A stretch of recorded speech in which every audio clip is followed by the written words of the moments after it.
네, 안녕하세요. 한국침례교신학연구원 김종호 교수입니다. 오늘은 모세오경의 마지막 책이죠. 이 신명기에 대해서 우리 같이 공부해보는 그런 시간을 갖도록 하겠습니다. 신명기는 일단 책 이름부터 우리가 좀 정해야 되거든요. 신 할 때 요 신이 이제 거듭신이라 그래서 또 다른 말로 하면 두 번째 신이란 뜻이에요. 그러니까 세컨이란 뜻입니다. 그래서 두 번째 명령이 기록된 책, 이렇게 우리가 볼 수가 있거든요. 신명기의 뜻이. 이 신자가 귀신 신자에서 하나님을 나타나는 그런 신에서 하나님의 명령이 아니라 두 번째 명령을 담은 책, 이렇게 봅니다. 그래서 영어 성경의 이름도 듀트로노미예요. 듀트로가 세컨이란 뜻이고 노미가 율법이거든요. 그러니까 영어 듀트로노미가 아주 정확하게 번역을 했는데 두 번째 율법 책, 이렇게 나옵니다. 히브리어 성경은 엘레 하데바림, 그래서 히브리어 성경의 모세오경의 이름은 첫 번째 나오는 글자를 책 제목으로 썼어요. 창세기가 베레시트가 맨 처음에 나오거든요. 그래서 베레시트를 책 제목으로 썼듯이 출애굽기, 레위기, 민수기, 신명기 마찬가지로 신명기도 엘레 하데바림 해서 엘레 디즈죠. 이것들은 하데바림, 하정관사고 다바르 해서 데바림, 말씀들이라는 복수 전미어가 붙죠. 그래서 이것들은 말씀들이다. 이게 이제 책 제목이에요. 그렇다면은 왜 두 번째냐 하면 출애굽한 이스라엘 백성들의 첫 세대는 광야에서 다 죽게 됩니다. 불순종으로 말미암아. 그래서 여호수아와 갈렙만 제외하고는 모두 죽고 광야에서 태어난 그 다음 세대가 이제 가나안 땅으로 들어가게 돼요. 그렇다면 이 다음에 태어난 세대들은 홍해 기적이나 10가지 재앙 같은 것들을 경험하지 못한 세대였기 때문에 이들에게 모세가 하나님의 말씀을 전해줘야 될 그런 필요가 있었어요. 그래서 이스라엘 백성들에게 하나님이 누구신지 새로운 세대에게 전해주기 위해서 쓴 게 신명기고요. 그 내용은 이제 가나안 땅에 들어가게 됐는데 가나안 땅에 들어갔을 때 너희들은 이렇게 살아야 된다라는 말씀을 주신 거, 교육용으로 쓰여진 설교가 바로 이 신명기다, 이렇게 보시면 됩니다. 그래서 신명기에는 모세의 설교가 3편 나와요. 그래서 우리가 모세의 설교를 듣고 싶다 그러면은 신명기를 읽으시면 모세의 설교 3편을 우리가 볼 수가 있습니다. 근데 이 신명기의 또 다른 제목은 이 신명기 17장 18절에 보면 자, 그가 왕 위에 오르거든 레위 사람 제사장 앞에 보관한 이 율법책을 등사하여라는 말이 나와요. 등사하다. 이게 복사하다. 이런 뜻을 가지고 있는 거거든요. 그러니까 이제 왕을 원하면 너희들이 이제 왕을 세우는데 그 왕은 항상 이 율법책을 머리맡에다 두고 등사해서 항상 이 율법책을 읽고 율법책대로 행하라. 이런 17장의 왕에 대한 하나님의 율법이 나오는데 거기에 나온 이 등사라는 말을 따서 신명기의 제목이 됐다. 이렇게 보시면 됩니다. 자, 복사한 거니까 두 번째가 되잖아요. 그래서 모세의 설교 형태로 된 율법서다, 교훈들이다, 설교집이다. 그래서 들어라, 기억해라, 지켜라 이런 말들이 이제 반복되는 것을 우리는 살펴볼 수가 있습니다. 이 신명기가 이제 언제 지어졌냐 했을 때 북왕국 사람들의 어떠한 흔적들이 나타난다. 왜냐하면 이제 사용된 용어가 솔로몬 이후에 북왕국에서 쓰였던 용어들이 있거든요. 그러니까 우리가 시내산, 호렙산, 이 같은 산입니다. 시내산, 호렙산인데 북왕국의 이문서 같은 경우에 시내산이라고 안 그러고 호렙산이라고 했다는 거, 또 이드로를 호밥이라고 했다는 거, 유다보다도 이스라엘 이야기를 많이 하는 거, 또 가나안이란 표현보다 아모리 족속이란 표현, 이런 표현들이 북이스라엘에서 사용하고 있었던 것이다. 그래서 북이스라엘에 예언자들이 적지 않았을까 이렇게 보기도 하고, 아니다. 예루살렘에 레위인이 기록했다. 왜냐하면은 그 한 곳에 하나님께서 정하신 한 곳에서 예배를 드려라. 그 한 곳에서 모두가 모여서 하나님께 예배 드려라라는 어떤 특정한 장소를 강조하는데, 그게 이제 예루살렘이다 이렇게 보고, 어쨌거나 이제 포로 후기 시대 때 최종적으로 편지 완성된 것이다 뭐 이렇게 봅니다. 근데 신명기는 좀 특징이 모세오경의 마지막이잖아요. 근데 이제 이 뒤에 나오는 신명기 역사서의 또 서론입니다. 신명기 역사서는 여호수아, 사사기, 사무엘 상하, 열왕기 상하 6권의 책을 640에서 609년에 왕이었던 요시야 왕 시대 때 요시야가 성전을 수리하다가 율법책을 발견하고, 근데 그 율법책이 신명기 12장에서 26장이었고, 그래서 이것을 기본으로 해서 역사서를 써라라고 요시야 왕이 명령해서 역사가들이 여호수아, 사사기, 사무엘, 상하, 열왕기, 상하를 썼다는 얘기예요. 그래서 이 책들을 신명기적 관점에서 썼다 해서 신명기적 역사서다 이렇게 이야기를 하거든요. 그래서 역사서의 서론 역할을 해야 된다.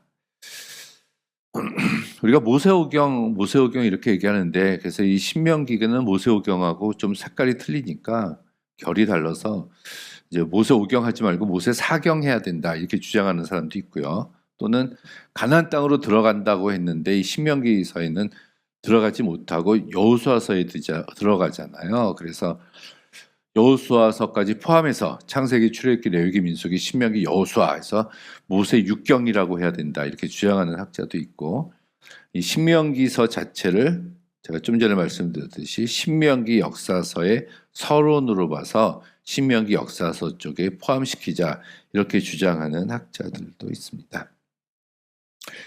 설교가 3번 나와요. 1장에서 4장 43절까지, 두 번째는 4장 44절에서 26장까지, 세 번째는 27장에서 30장, 마지막은 31장에서 34장은 모세의 결론입니다. 이게 뭐 사람마다 이제 약간씩 차이는 있어요. 그래서 첫 번째 설교는 과거에 대한 역사를 회고한다는 거.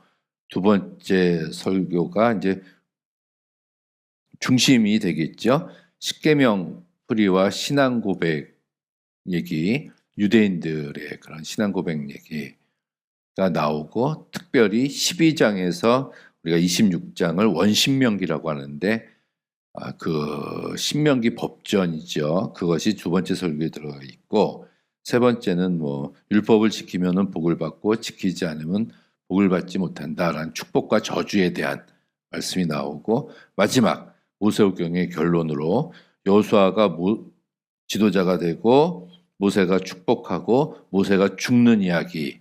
그래서 31장에서 34장은 창세기서부터 이 신명기까지 이어지는 전체적인 스토리의 결론 역할을 하고 있는 게 31장에서 34장입니다. 그래서 이 내용들은 뭐 이렇게 쭉 보시면 될 것 같아요. 특별히 12장에서 26장까지가 신명기 법전으로 굉장히 중요하다는 거. 또 예수께서 그 사단에게 광야에서 시험 받으실 때 사람이 떡으로만 살 것이 아니요, 요 말씀이 신명기 8장 3절에 나옵니다. 이런 얘기. 그리고 이스라엘 백성들의 그 유대인 교육, 신앙 고백이라고 할 수 있는 6장 나오죠. 들어라 이스라엘아. 그래서 이 표를 이마에 새기고 열심히 말씀대로 지켜야 된다는 이런 말씀들 이렇게 나오고, 아까 6월절 절기들 지키고, 이 17장 중요해요. 왕에 대한 얘기. 그리고 20장에서 홀리워 전쟁에 대한 이야기, 이런 것들 우리가 좀 살펴봐야 되는 것들이에요. 순종에 대한 축복, 불순종에 대한 축복. 우리가 기도할 때 이 얘기 또 많이 하거든요. 28장에. 그래서 우리가 하나님께 순종하면은 우리가 머리가 되고 꼬리가 되지 않고 모든 민족 중에서 뛰어나게 되고, 그 토지나 성읍, 가축 등이 복을 받고 대적들과의 전쟁에서 승리하고 이런 말씀들이 많이 나와요. 근데 이게 14절까지 나오고요. 28장 그거의 2배 15절에서 30절까지 지키지 않으면 벌 받는 얘기가 2배가 나옵니다. 벌 정도가 아니라 저주를 받는데요. 그래서 토지, 성읍, 가축 등이 저주받고 질병에 저주받고 전쟁에서 패하고 포로로 잡혀가고 모든 축복이 상실되는 이런 저주. 그러니까 이제 우리가 정확한 것 같아요. 이런 거 보면 하나님의 말씀, 명령과 율법을 잘 지키면 복을 받고 그렇지 않으면 저주받는다. 이게 이제 인과응보 사상이라고 얘기를 하거든요. 그래서 이 인과응보 사상이 신명기에 아주 정확하게 나타납니다. 근데 이게 너무 인과응보적으로 우리가 하나님의 말씀을 이렇게만 해석을 하면 우리들이 현재 그리스도인이 생활을 살아가는 이 세상을 살아가는 데 있어서 우리들에게 고난이 오고 안 좋은 일이 생기면 만약에 사업이 망하고 뭐 대학에 떨어지고 진급을 못하고 승진을 못하고 뭐 사기를 당하고 사업에서 망하게 되고 뭐 암에 걸리고 일찍 죽고 이런 고난이 다가오면은 이 모든 것들이 하나님께 잘못했기 때문이다. 우리가 죄를 지었기 때문이다. 이렇게 생각할 수가 있다는 얘기예요. 반대로 모든 일이 잘 되면 내가 부자가 되고 돈도 많이 벌고 오래 살고 편안하게 죽고 죽을 때조차도 자식들도 잘 되고 이러면은 내가 하나님의 축복을 받은 거야.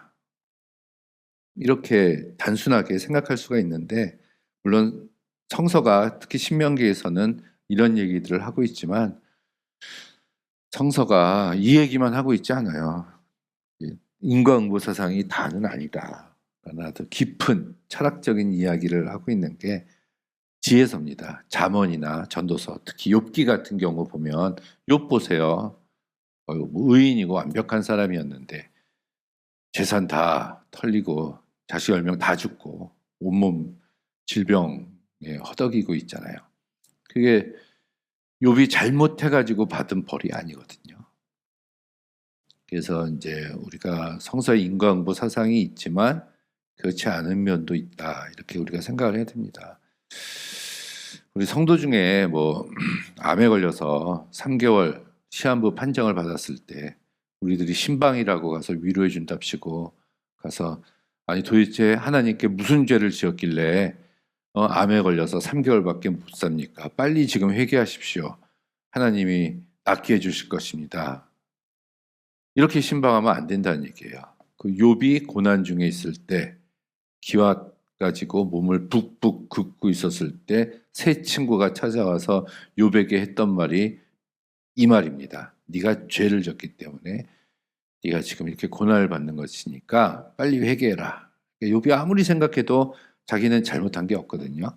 그런 이야기를 다루고 있습니다. 그래서 구약 성서 전체, 신약 성서까지 포함해서 신구약 성경 전체 속에서 우리가 예수 그리스도를 발견하고 하나님의 뜻을 구해야지 이렇게 성경의 한 책, 한 구절만 가지고 해석을 하는 것은 바람직한 해석 방법이 아니다. 이렇게 볼 수가 있어요. 오경의 결론 31장에서 34장 마지막 모세의 죽음 이것도 이제 굉장히 중요한 부분입니다. 특별히 이제 하나님께서는 이제 신명기 법전이라는 걸 주셨어요. 12장에서 26장까지 이게 요시아가 종교개혁하고 성전 수리할 때 발견된 책이 바로 이것일 것이다라고 보는데 여러 가지 이야기를 합니다. 그래서 이제 예배 하나님이 지정한 곳에 가서 하나님께 예배를 드리고 이제 어떻게 제물은 어떻게 드리고 그 예배 드리고 난 다음에 이 제물은 어떻게 해서 먹을 것은 먹고 태울 것은 태우고 이방인들이 있었을 때 어떻게 하고 이런 이야기들 구체적으로 예배를 드릴 때 어떻게 해야 된다 이런 지침을 주시는데 이것은 이스라엘 백성들이 가나안 땅에 들어갔을 때 거기 가나안 족속들이 믿고 있었던 우상들이 있잖아요. 바알신들 그런 것에 우상들이 현혹되지 않고 이스라엘의 신앙의 순수성을 지키도록 하기 위해서 하나님께서 말씀을 하신 겁니다. 그래서 우리가 주일날 예배드리면서도 하나님께 목사님 설교를 통해서 주어주신 하나님의 말씀들이 있잖아요. 그래서 우리가 듣는 데서 끝나는 것이 아니라 그 말씀을 듣고 지켜서 행해야 되는 이런 부분들이 굉장히 중요하다고 볼 수가 있어요. 자, 새 땅에 들어갔을 때 11조에 대한 규정 주시고 안식년, 그래서 노예가 된 자, 빚 독촉 금지 같은 거, 또 이스라엘의 3대 절기 6월절, 7.7절, 초막절이라 그리고 초막절, 이 세 가지 절기를 잘 지켜라. 그래서 하나님께서는 예배 형식이 중요한 건 아니지만 하나님께서는 또 질서 있는 예배를 또 중요하게 생각을 하십니다. 그래서 아무렇게나 예배 드리는 게 아니에요. 우리가 주일날 낮 예배도. 찬양인도 하는 사람이 주일날 낮에 찬양인도를 기타 들고 막 하다가 자기가 너무 은혜 받았다고 10분 하고 내려가야 되는데 지금 계속해. 만약에 성령 받았다, 은혜 받았다라고 뭐 10분 해야 될 걸 20분, 30분, 40분 찬양만 하면 안 되잖아요. 이 공예배, 하나님께서 딱딱 지정해 주신 것처럼 같이 드리는 예배 때는 같이 공동체가 같이 성령을 받아야지 혼자서 성령을 받으면 안 됩니다. 자, 16장에서 17장 새 땅에서의 생활인데요. 재판관, 어려운 사건의 재판소를 돌아. 그리고 공의롭게 재판을 해야 된다. 재판 굉장히 중요하죠. 이게 억울케 하지 말라는 건데요. 정당한 재판과 정당한 죗값을 받는 것이 잘못했으면 죗값을 받아야죠. 그게 중요합니다. 다윗이 밧세바와 사건에서 아이가 태어나잖아요. 회개합니다. 아이가 아파요. 다윗이 충분히 회개했음에도 불구하고 하나님께서 그 아이를 데려가십니다. 그리고 나단을 통해서 두 가지 심판을 약속하셨죠. 내 자식들이 서로 칼로 죽일 것이고 내 여자가 다른 남자에 의해서 대낮에 욕보임을 당할 것이다. 다윗은 회개를 했습니다. 회개를 했지만 하나님 그 회개도 받아주셨어요. 하지만 죄 지은 것에 대한 그 죄값은 하나님께서 철저하게 찾으셨어요. 그 죄값을 치르게 하셨습니다. 밧세바 사이에서 낳은 그 아이를 데려가셨고 그 두 가지 심판도 그 뒤에 계속해서 이어진다 라는 거죠. 그러니까 죄진 만큼은 살면 돼요. 더 많이 살 필요도 없고요. 더 적게 살아도 되지 않습니다. 근데 이게 쉽지 않은 것 같아요. 자, 왕을 선출할 때 이제 하나님의 그 궁극적인 이스라엘 공동체는 하나님 원하시는 이스라엘 공동체는 왕이 없는 사회입니다. 사실은 사사기 같은 거예요. 사사기에 뭐 10부장, 100부장이 있었지만 그들은 팀장 같은 거였지 지배계급이 아니었거든요. 모든 사람들이 평등한 공동체. 그래서 계속 다녔잖아요. 그래서 여기저기 이동할 때도 자기들이 가지고 갈 수 있을 만큼, 들고 갈 수 있을 만큼. 그러니까 광야에서 이스라엘 백성들은 부자, 가난한 자가 없었고, 그리고 사회계급, 높은 자, 낮은 자가 없었어요. 경제적, 사회적, 종교적으로도 레위지파도 성전에 봉사하는 사람이었고요. 모든 백성들이 하나님 앞에 나와서 예배드리는, 그게 이제 사사기까지도 이어집니다. 사사들은 왕이 아니었어요. 평상시에 똑같이 백성들하고 생활하다가 전쟁이 났을 때 가서 군사 지도자 역할을 수행을 했거든요. 삼가리, 소 모는 막대기, 소 몰고 있다가 블레셋이 쳐들어오니까 소 모는 막대기 가지고 들고 가서 600명을 죽이고 와서 다시 소 몰았다, 이 얘기거든요. 근데 이스라엘 백성들은 주변 나라들을 보고 왕을 계속 달라고 구합니다. 그때 하나님께서 너희들이 가나안 땅에 들어가서 왕을 달라고 요구를 해서 왕을 세울 때는 세 가지를 조심해라, 이렇게 말씀하세요. 하나는 군말을 늘리지 말아라. 이게 말이에요, 말. 오늘날로 보면 전차거든요. 이 국방비가 엄청나게 듭니다. 다윗 시대 때까지 하나도 없었어요. 근데 솔로몬 시대 때 1440대의 전차를 줍니다. 말 두 필이 이끄는.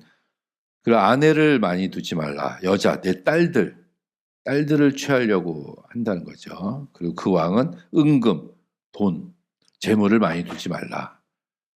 그래서 그 왕은 국방비 지출을 위해서 자기의 힘, 자기 왕권을 지키기 위해서 군사를 두지 말고, 두 번째는 백성들의 딸을 데리고 와서 후처를 삼지 말고, 세 번째는 세금을 많이 걷어서 자신을 풍요롭게 하지 말아야 된다, 왕.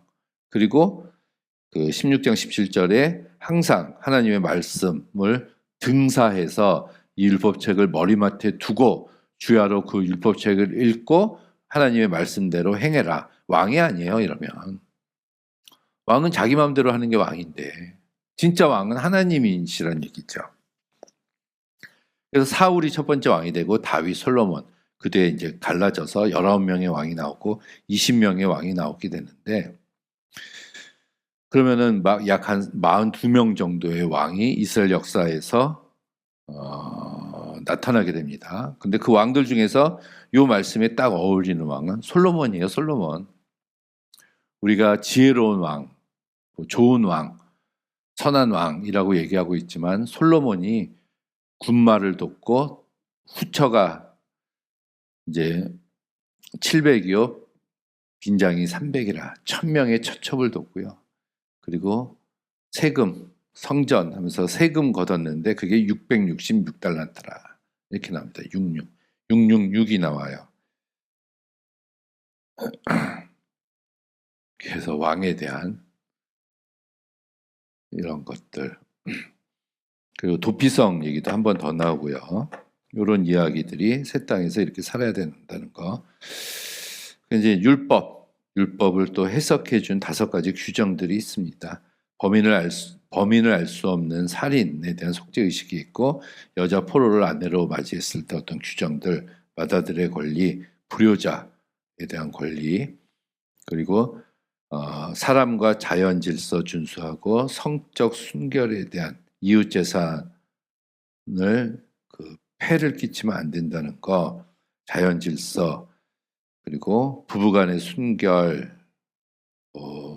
독신일지라도 남의 아내와 간통한 경우에 죽여라라는 거, 이스라엘 사회에서 처녀가 약혼하면 결혼한 여자와 동일하게 간주하라는 거, 여자가 들에서 강간을 당한 경우 그것이 불가항력적 상황이었는지 조사해서 사실로 판명되면은 여자의 한계를 인정하고 그 여자를 보호해 주라는 거, 약혼하지 않은 처녀가 강간당한 경우 남자는 은 50세겔을 지불한 다음에 그 남자에게 합법적인 아내로 맞이해라. 이런 식으로 굉장히 구체적인 이런 법들이 있는데, 이런 것들 다 여인 보호 사상이 있다, 이렇게 보시면 됩니다.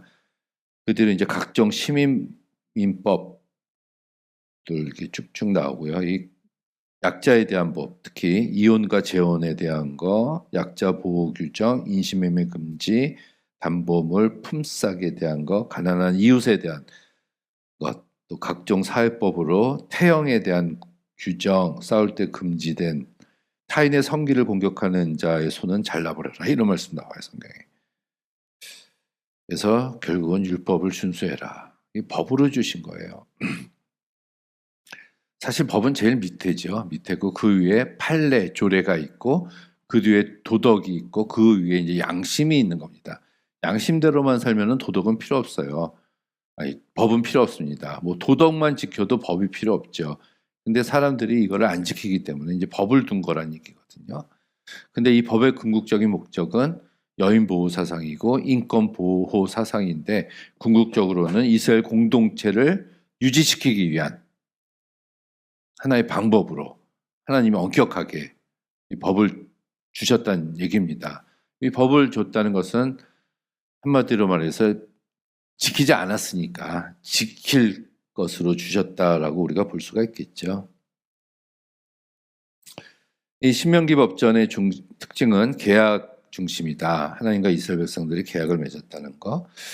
이제 중앙 집권적인 예배를 강조하시고 인도주의적인 사회, 공정한 분배 같은 것, 특히 다른 신, 이방신, 추종금지법, 가난한 자와 노예보호법, 왕의 법적 위치, 존중, 도피성법, 성범죄 규정, 공정한 저울추를 속이지 말라, 이런 말씀들, 이런 것을 두고 있습니다.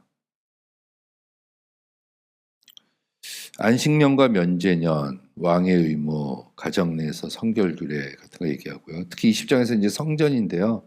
홀리워, 진멸해라. 그래서 다 죽여라. 뭐 남자 여자 할 거 없이, 어린아이 할 거 없이 가축들도 모두 죽여라. 이런 말씀 때문에 진멸법이라고 얘기하는데, 이게 너무 잔인하다. 어떻게 하나님이 그러실 수 있냐.